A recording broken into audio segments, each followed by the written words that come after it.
ये police set का notes आ गए हैं भाई, जिसको चाहिए ले लेगा। यानी कि उत्तराखंड के पुलिस सेट का जाते समय जिसको नोट चाहिए वो आपका ले लेगा, फोटो स्टेट करा दिया गया है।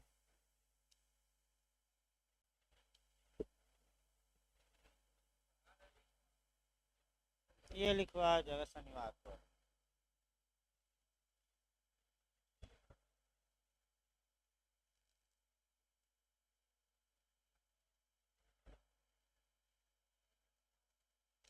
इसको शनिवार को लिखवाएंगे वो।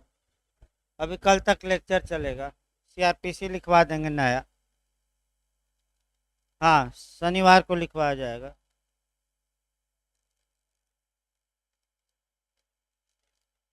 देखिए, आईपीसी में आपका अपराध दिया है और उसके लिए सजा। अब कैसे अभियुक्त को सजा दी जाएगी, कैसे उसे गिरफ्तार किया जाएगा, कैसे उसको न्यायालय में पेश किया जाएगा, न्यायालय कैसे निर्णय देगा और उस निर्णय को लागू कैसे कराया जाएगा, ये आपका सीआरपीसी बताएगी, बस एक लाइन में। और एक लोग भाई बता रहे थे आपका सेक्शन 4 जो बताया गया, ये पिछली बार उत्तराखंड जे में बना भी है। आपका जो सेक्शन 4 हमने कोरिलेट किया सीआरपीसी का, वो प्री में उत्तराखंड में बना है।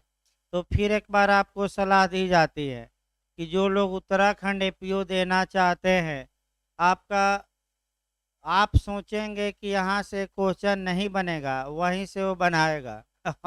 जैसे धारा 4 कोई ज़्यादा पढ़ता नहीं और न कहीं जल्दी पढ़ाया जाता है, डायरेक्ट आपका धारा 2 के बाद उठा देंगे कोचिंग वाले धारा 41, और बीच वाले सभी धाराएं क्या कर देते हैं, छोड़ देते हैं। यहाँ कोई छोड़ा नहीं जाता, इसीलिए थोड़ा समय भी लग जा रहा है।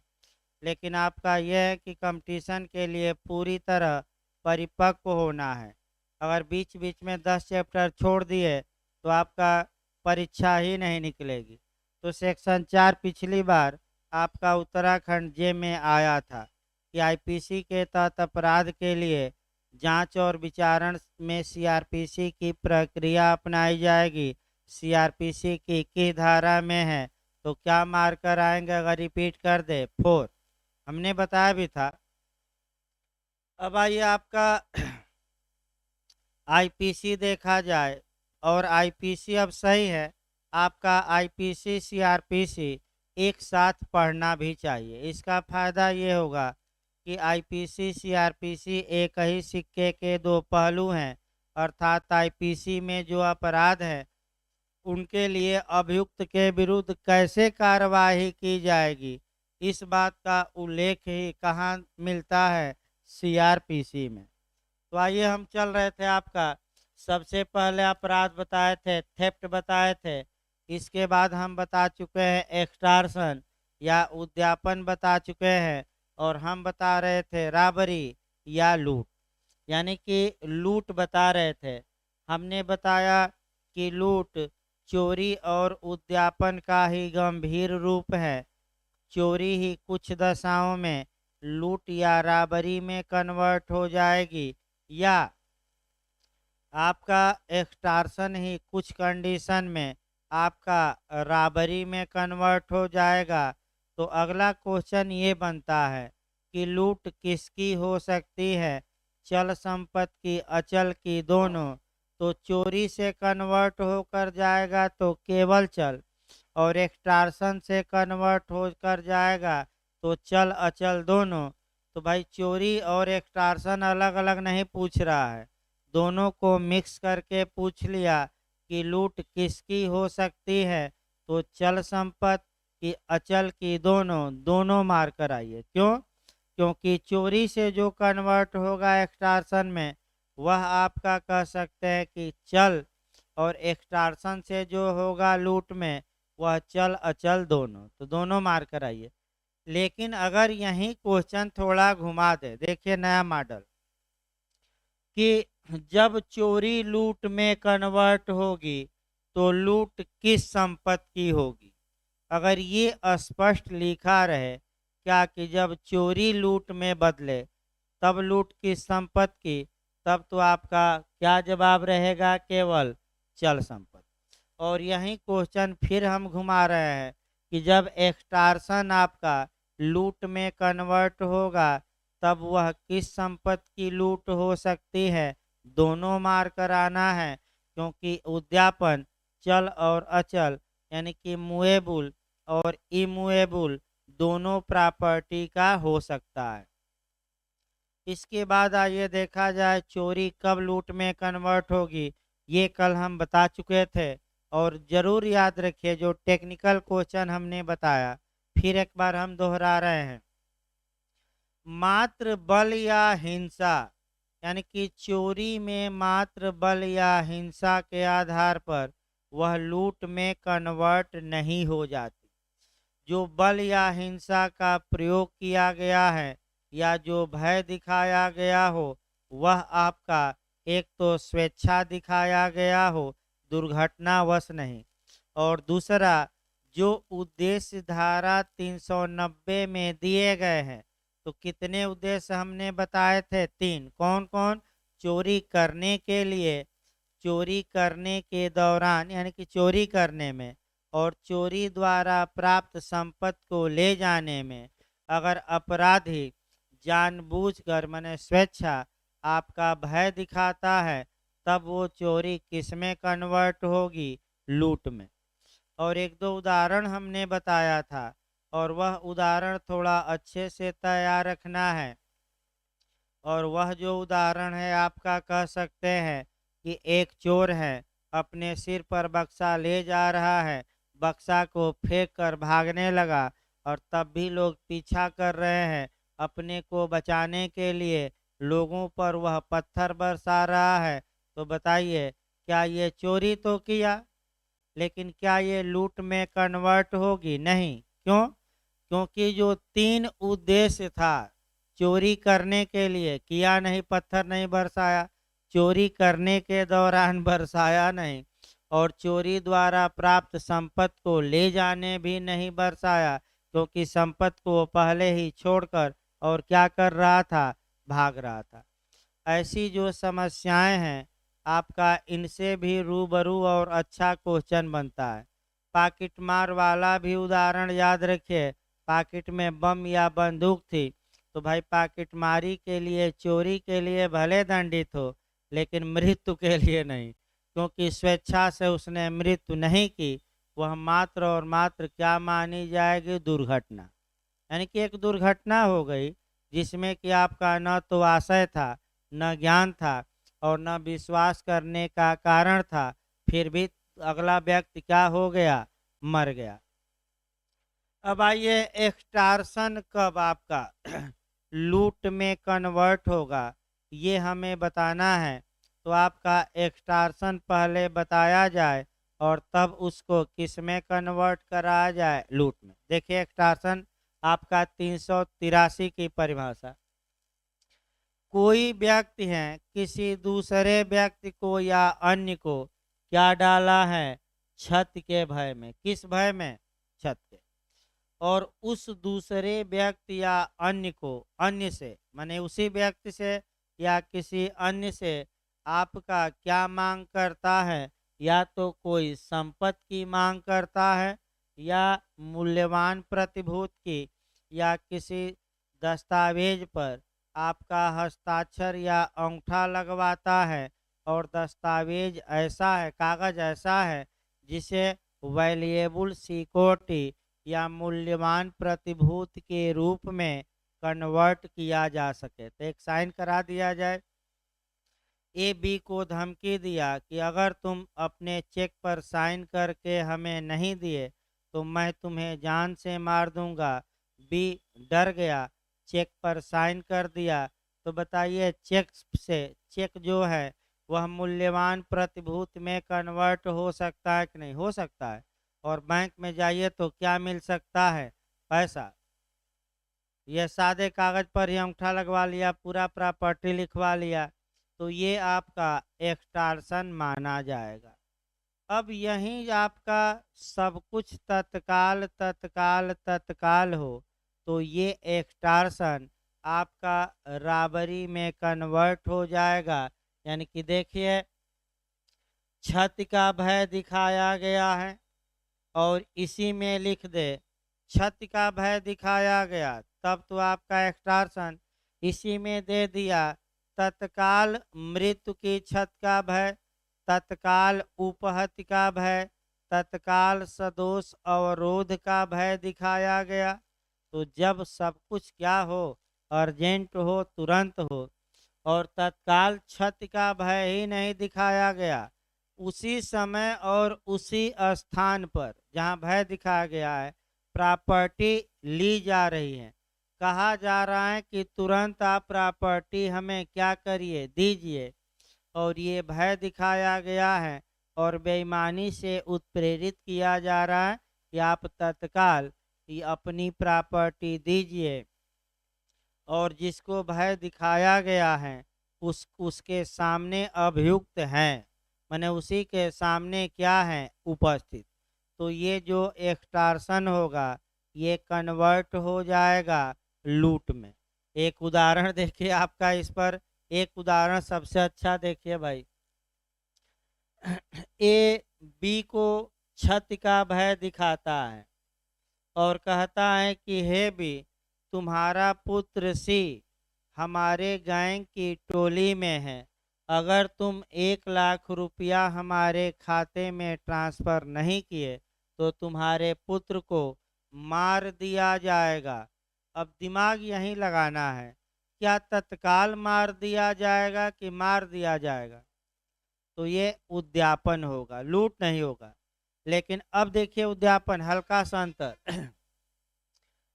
ए बी के पुत्र को पकड़ लिया है और हाथ में उठा लिया है, और बी से कहता है कि अभी के अभी तुम हमें ट्रांसफ़र करो पैसा, और नहीं तो तत्काल तुम्हारे पुत्र को पटक देंगे और तुम्हारा पुत्र स्वाहा हो जाएगा। तो ऐसी दशा में सब कुछ तत्काल तत्काल तत्काल, भय भी तत्काल, आपका पैसा भी तत्काल, आमने सामने हैं भी लोग। तो जब सब कुछ तत्काल तत्काल तत्काल हो तो ये एक्सटॉर्शन किस में कन्वर्ट हो जाएगा, आपका रॉबरी या लूट में। ये आपका लूट बताया गया। एक और उदाहरण मैं अच्छा बताया था, उसको भी कोरिलेट करके पढ़िएगा, लगातार यूपी जेपीओ में आता है और वो आगे बताया भी जाएगा। आईपीसी का सेक्शन 94 लुहार वाला जरूर याद रखिए। देखिए मैं उदाहरण बता रहा हूँ, फिर कल भी बताया गया, फिर एक बार बताया जाए, 1 मिनट।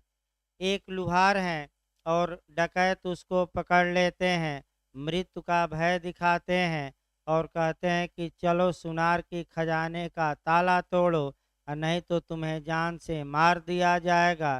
तो लुहार बचाव का हकदार नहीं होगा। कब बचाव का हकदार होगा? जब कहा जाए कि तुरंत मार दिया जाएगा, यानी कि अभी के अभी, यानी कि ताला तोड़ो और नहीं तो तुरंत हम ठोक कर कहाँ पहुँचा देंगे, ऊपर। एक और पॉइंट इसमें याद रखना है कि जिस समय लुहार तिजोरी का ताला तोड़ रहा था उस समय तत्काल मृत्यु का भय विद्यमान था। याद रखिए, यानी कि पिस्टल लेकर उसके सिर पर क्या हुए थे, डकैत खड़े थे। अगर केवल मृत्यु का भय हो तो आप लाख विवश हो, ताला वाला न तोड़िए। कब तोड़िए दूसरे का ताला? जब आप पर कोई तत्काल मृत्यु का क्या हो, भय हो। इससे कम भय नहीं, उपहत का नहीं, तत्काल किसका भय हो, मृत्यु का। तब आपका कौन सी धारा बचाव देगी?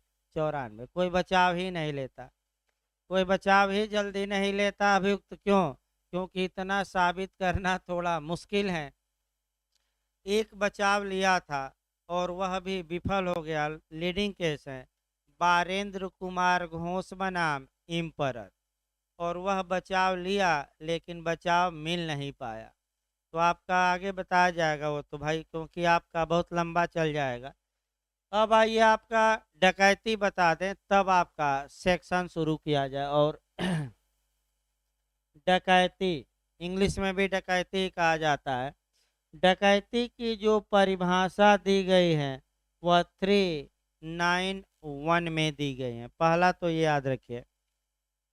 अब आपका जो ये डकैती के बारे में थोड़ा 4-5 लाइन अच्छा समझिए और तब आपका इसका और चीज़ें बताई जाएं।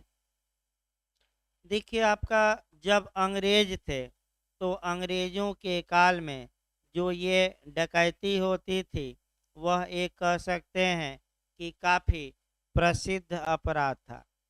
और आप डकैती अमूमन ज़्यादातर मामलों में जो डकैती होती भी थी और डकैती गैंग बनाकर होती थी, एक आदमी नहीं करता था।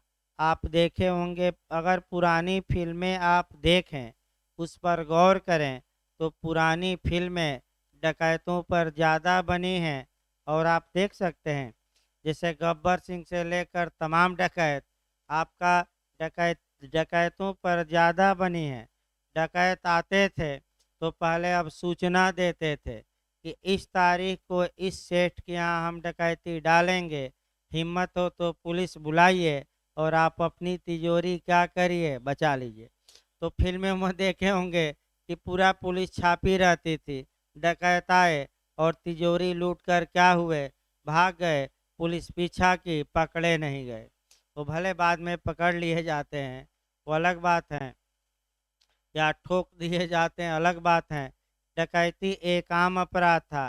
तो जब लॉर्ड मैकाले आईपीसी बनाने लगा तो ये सोचा कि इन डकैतों को सजा दिलवाने के लिए प्रत्येक चरण में इसे दंडनीय बना दिया जाए।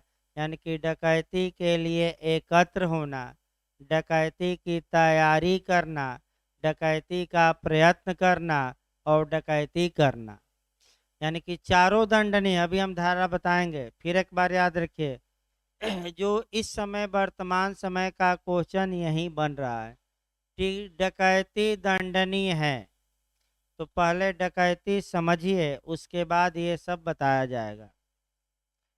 डकैती और लूट में जो अंतर है वह संख्या बल का है। याद रखिए, मुख्य रूप से जो अंतर किसका है, संख्या बल का। अगर वही कार्य एक व्यक्ति करे तो लूट, दो व्यक्ति करे तब भी लूट, तीन व्यक्ति करे तब भी लूट, चार व्यक्ति करते हैं तब भी लूट। लेकिन अगर व्यक्तियों की संख्या कम से कम 5 हो जाती है और 5 व्यक्ति सामूहिक रूप से मिलकर 390 वाला राबरी करते हैं तो वही राबरी कन्वर्ट हो जाएगी किस में, डकैती में। अब एक क्रम आप लोग बनाइए भाई। चोरी स्वतंत्र अपराध है कि नहीं है? उद्यापन स्वतंत्र अपराध है कि नहीं है? इसका गंभीर रूप कौन सा अपराध हो गया? और लूट का गंभीर रूप कौन हो गया? डकैती। तो अब आएगा कि डकैती में कौन दो अपराध शामिल होते हैं, तो कौन कौन? चोरी और कब चोरी ही आपका लूट में कन्वर्ट होगी। और जब वही चोरी करने में कम से कम कितने व्यक्ति, 5, और किस में कन्वर्ट हो गई, लूट में, तो उसका एक स्पेशल नाम देंगे, क्या? डकैती। अगर उद्यापन करने में जो इतने लोग जुड़े हुए हैं उनकी संख्या 4 हो और तत्काल तत्काल मृत्यु का भय इत्यादि दिखाया गया हो तो वह लूट होगी। और इसी में संख्या कितनी हो जाए, कम से कम 5, तो वह क्या होगी, डकैती। डकैती एक ऐसा अपराध है जो प्रत्येक चरण में दंडनीय है। ये क्वेश्चन आपका वर्तमान में ज्यादा पूछा जा रहा है। अब डकैती के लिए एकत्र होना, पहले बता दिया जाए। डकैती की तैयारी करना, डकैती का अटेम्प्ट या प्रयत्न करना, और डकैती करना। अब देखिए आपका क्या पूछा जाता है, कौन सा अपराध है जो तीनों चरणों में दंडनीय है, तो या सभी चरणों में, तो आपका जवाब रहेगा डकैती। डकैती के लिए एकत्र होना, यानी कि 5 या 5 से अधिक व्यक्ति, इसी को पंचौरा कहते हैं। जब 5 या 5 से अधिक लोग जुट जाते हैं, चाहे मेल हो या फीमेल हो, और फालतू की बातें शुरू कर देते हैं, तो इलाहाबादी भाषा में हम कहते हैं कि पंचौरा शुरू हो गया। आप भी समझ लीजिए भाई, अब पंचौरा, क्योंकि भाई अब पता ना जानती हैं कि नहीं आपका, तो आप समझ ली ना। फिर एक बार देखिए, जब कम से कम 5 लोग, चाहे मेल हो या फीमेल, यानी कि चाहे पुरुष हो या स्त्री, एक जगह जुटे और लगे हाँकने। हाँकने माने आपका फर्जीवाड़ा, कि हमारे घर में तो 4-4 डिश लगा है, तो हमारे घर में तो 5-5 टीवी चलती हैं, तो हमारे यहाँ तो 52 बीघा कोदो बोया जाता है, तो 52 बीघा पुदीना बोया जाता है। तो ऐसी दशा में इसी को पंचौरा कहते हैं।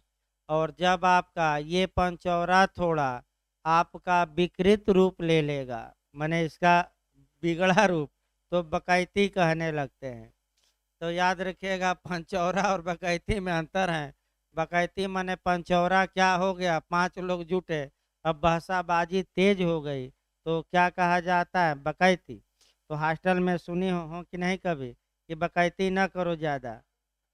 चलिए भाई, सुन लेंगे किसी दिन आपका, देखिए आपका सुन लेंगे तब आ जाएगा। अब आ गया ना पंचौरा।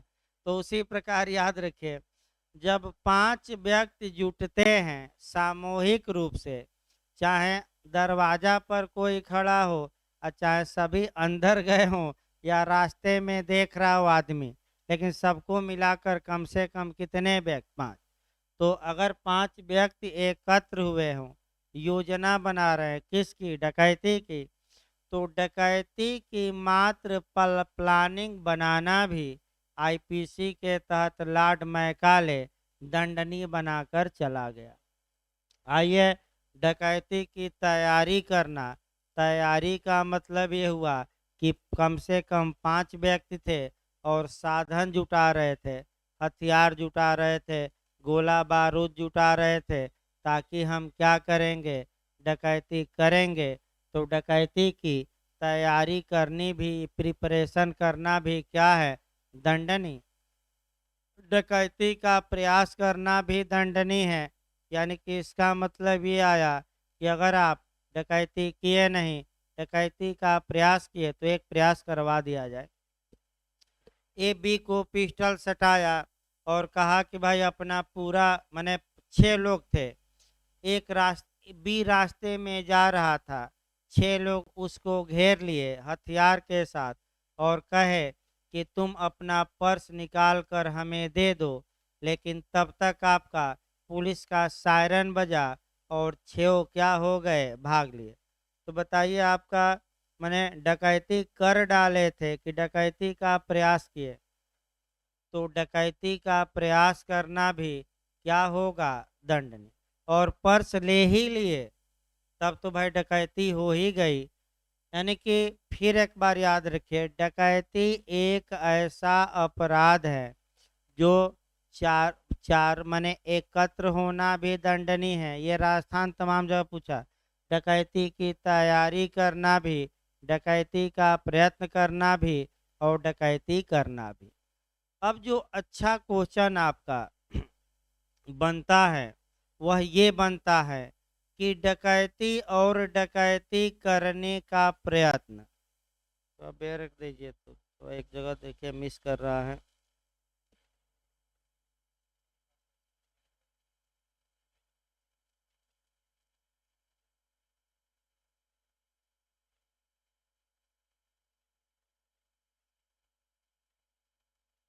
देखिए आपका 395 है भाई, आपका भी हम रुके हो थोड़ा, पेयर एक्टिव का।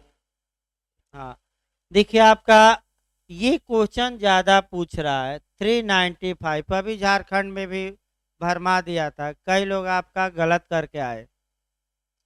देखिए क्वेश्चन ये पूछा था कि डकैती का प्रयत्न करना कहाँ दंडनीय है। तो ऐसी दशा में आपका कह सकते हैं कि मारिएगा 395, यानी कि डकैती करना। अब दूसरा मॉडल देखिए, डकैती करना और डकैती का प्रयत्न करना एक ही धारा में समान दंड से दंडनीय है। इसीलिए ये क्वेश्चन पूछ भी रहा है ताकि लड़का भ्रम में आ जाए।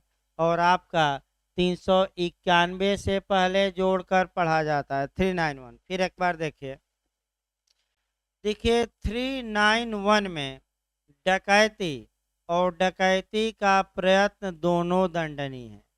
और 395 में जो दिया गया है डकैती के लिए दंड, तो जो कोई डकैती करेगा वह दंड का भागी होगा।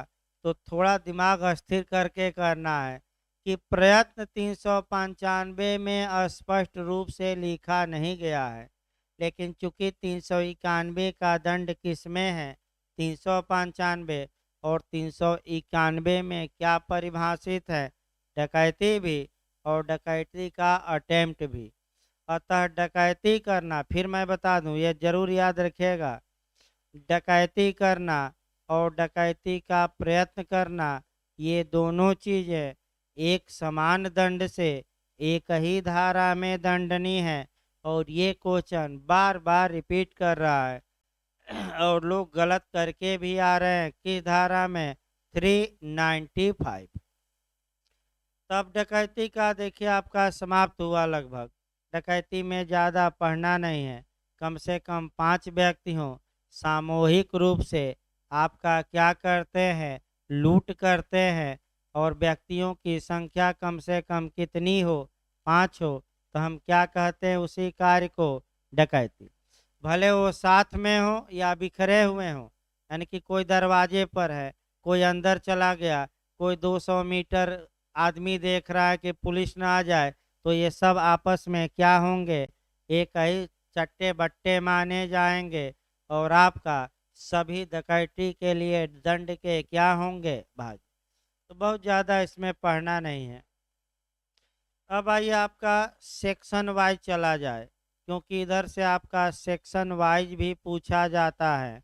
और तब आपका लास्ट में आपका डिफरेंस बताना है, यानी कि चोरी उद्यापन में अंतर, चोरी लूट में अंतर, लूट डकैती में क्या अंतर है, ये सब लास्ट में बताया जाएगा।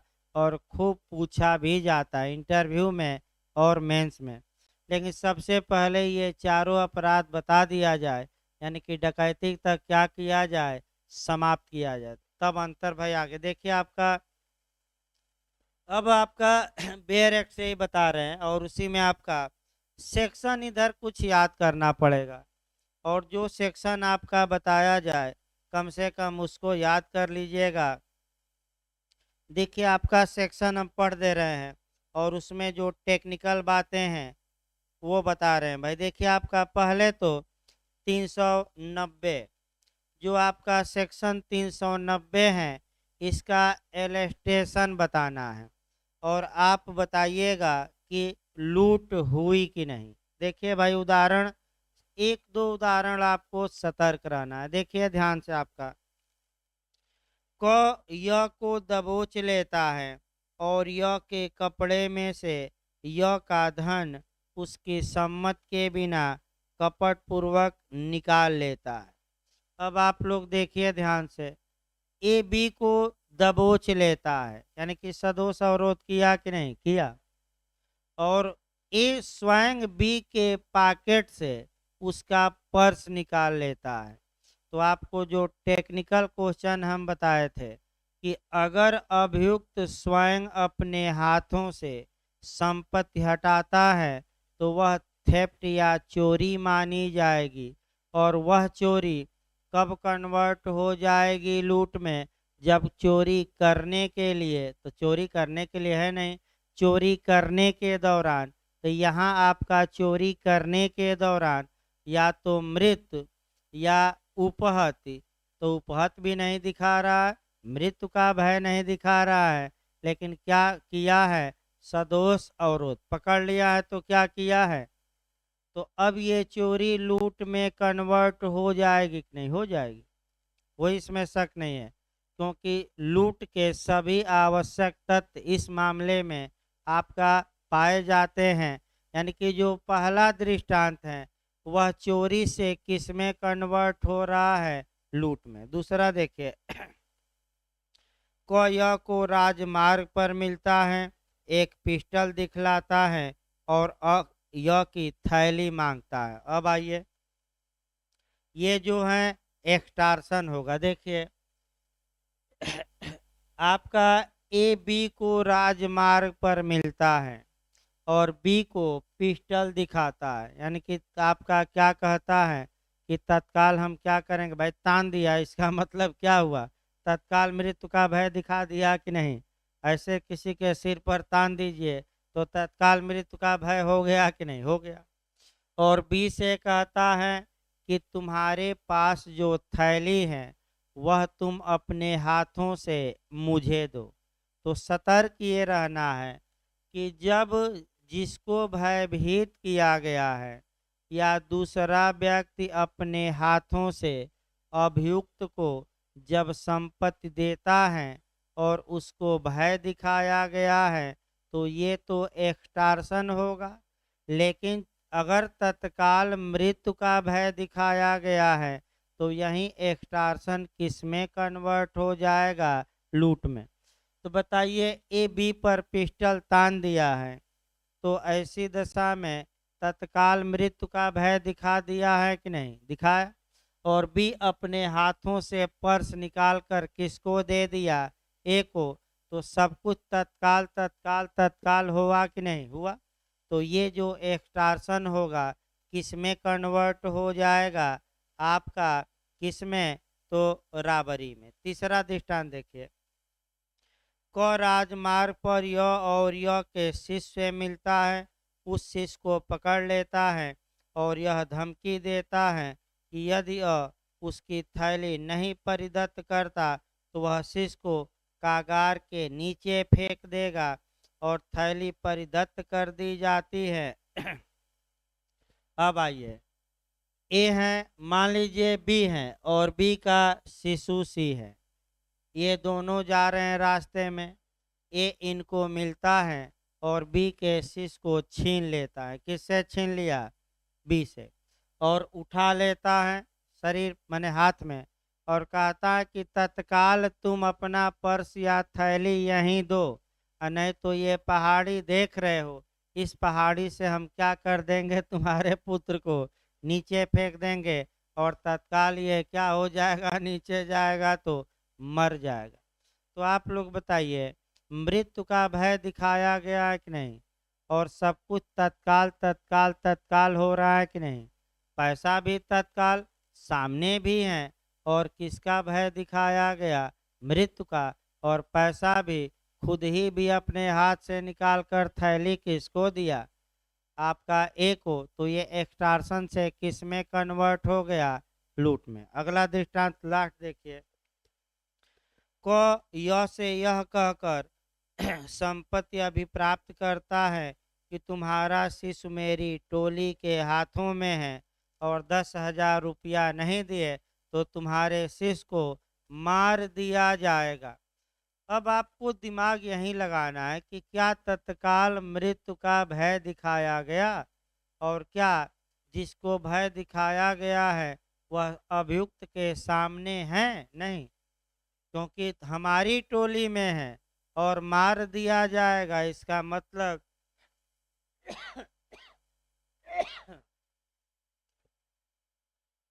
इसका मतलब ये हुआ कि तत्काल मृत्यु का भय चौथे उदाहरण में नहीं दिखाया गया है।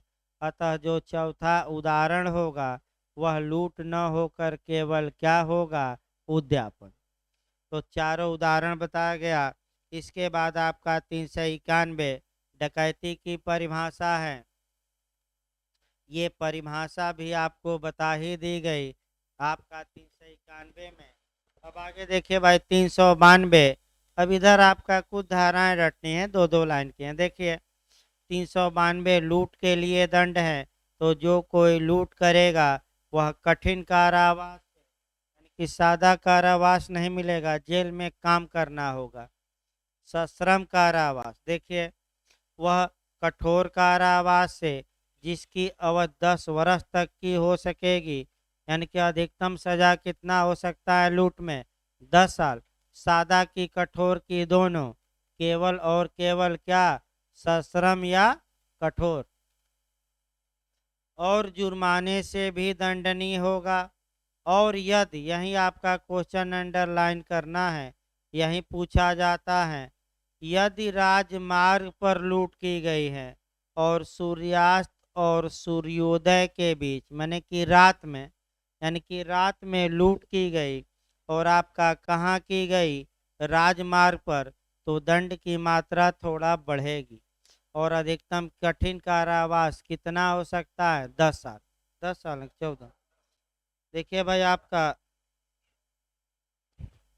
14 वर्ष, यानी कि अधिकतम कितना हो सकता है, यानी कि सामान्य लूट के लिए 10 साल, और वहीं लूट अगर कहाँ की जाए, राजमार्ग पर, तो कितना साल, 14 साल। यही पूछा जाता है। कई बार उत्तराखंड और यूपी ने ये क्वेश्चन बनाया है। 14 साल याद रखिएगा आपका। और कब याद, जब रात में लूट हो और कहाँ लूट हो, राजमार्ग पर। और कठिन कारावास की सादा, कठिन यानी कि सश्रम, जेल में काम कराया जाएगा। अगला ये 393, लूट करने का प्रयत्न। अब यहाँ भी आपका क्वेश्चन बनता है, देखिए इसको 511 से कोरिलेट करना पड़ेगा।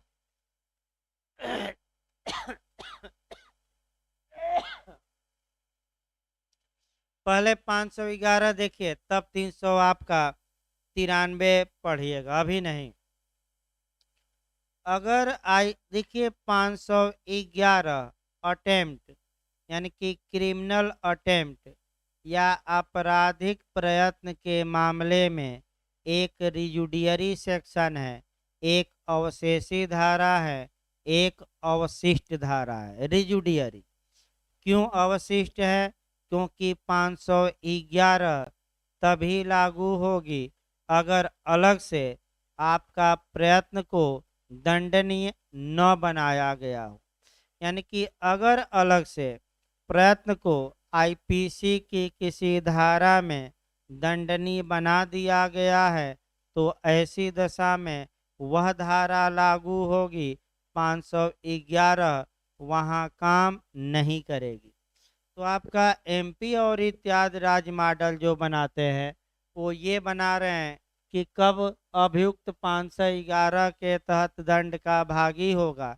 तो ध्यान से समझिएगा, जब मामला यानी कि आपका दे दिया लूट का प्रयत्न करने पर, दूसरा दे दिया आत्महत्या का प्रयास करने पर, तीसरा आपका दे दिया कि हत्या का प्रयास करने पर, और इनमें से कोई नहीं। तो आपको सतर्क ये रहना है। अब आपको दिमाग स्थिर करके क्वेश्चन पकड़ना है। अब ये देखना है कि जो ये तीनों बातें हम दिए हैं, क्या आईपीसी में किसी अलग धाराओं में इन्हें दंडनीय बनाया गया है। अगर बनाया गया है तो 511 वहाँ काम नहीं करेगी।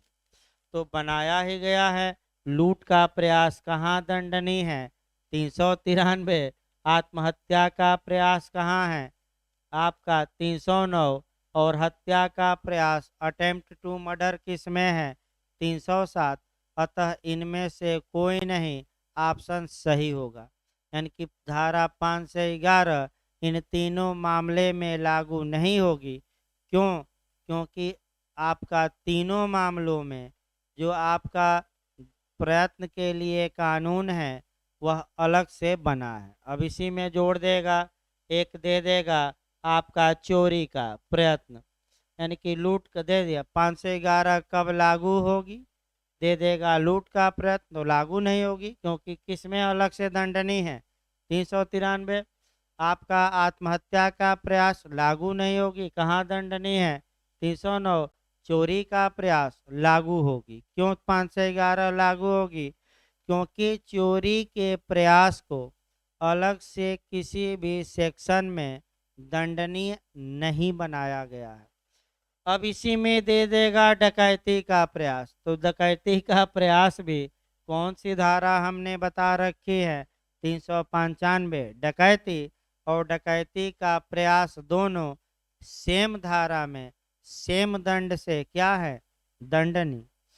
तो ऐसा क्वेश्चन आपका काफ़ी अच्छा क्वेश्चन इस पर बन रहा है और आपका कर्तव्य है कि इन क्वेश्चनों को क्या करिए, अच्छे से तैयार। अगली धारा देखा जाए भाई, आपका छोटी छोटी धारा है, दो चार धारा और। देखिए आपका इसके बाद जो आपका पढ़ना है, आपका इधर से सेक्शन आपका पूछा जाता है, बस आपका 2-4 मिनट और। इसके बाद 394 लूट करने में स्वेच्छा उपहति कारित करना, यानी कि अगर लूट करने में अभियुक्त स्वेच्छा चोट पहुंचाता है तो इसके लिए दंड की मात्रा थोड़ा बढ़ जाएगी। कल इसको बता देंगे भाई, आपका छांटना पड़ेगा क्योंकि एक दो धाराएं हैं जिसमें कठिन केवल है, तो उसको कल ही बताया जाएगा। हाँ हाँ, कल बता दें। कल भाई लेक्चर चलेगा, परसों लिखवाया जाएगा, बता दिया जाए आपका। कल तक अभी आपका सीआरपीसी में भी आपका लेक्चर चलेगा और आईपीसी में भी अंतर अंतर बता दिया जाए, और तब आपका एक दिन लिखवाया जाए स्पीड में। नहीं, बंद नहीं रहेगा भाई, इतना दिन, साल 1.5 साल से तो बंद ही है। 1.5 साल से तो बंदे हैं, त्योहारें तो मना रहे थे। अब एग्जाम से बड़ा त्योहार कौन है भाई, ये भी है। भाई एक दिन आप न पढ़िए तो मान के चलिए कि 4-5 क्वेश्चन पीछे हो जाएंगे, कुछ ही चले लेकिन कुछ क्वेश्चन आपको मिल रहा है। ये याद रखिए, एक एक दिन काफ़ी महत्वपूर्ण है, तो बंद नहीं होगा भाई, चलता रहेगा। अब जिसको घर उड़ जाना हो भाई जा सकता है, लाइव क्लास चलता है, आप लाइव पढ़ लीजिए, वीडियो फिर जाएगा, वीडियो देख लीजिए, 10 बार देखिए, 20 बार, कोई रोक टोक तो है नहीं।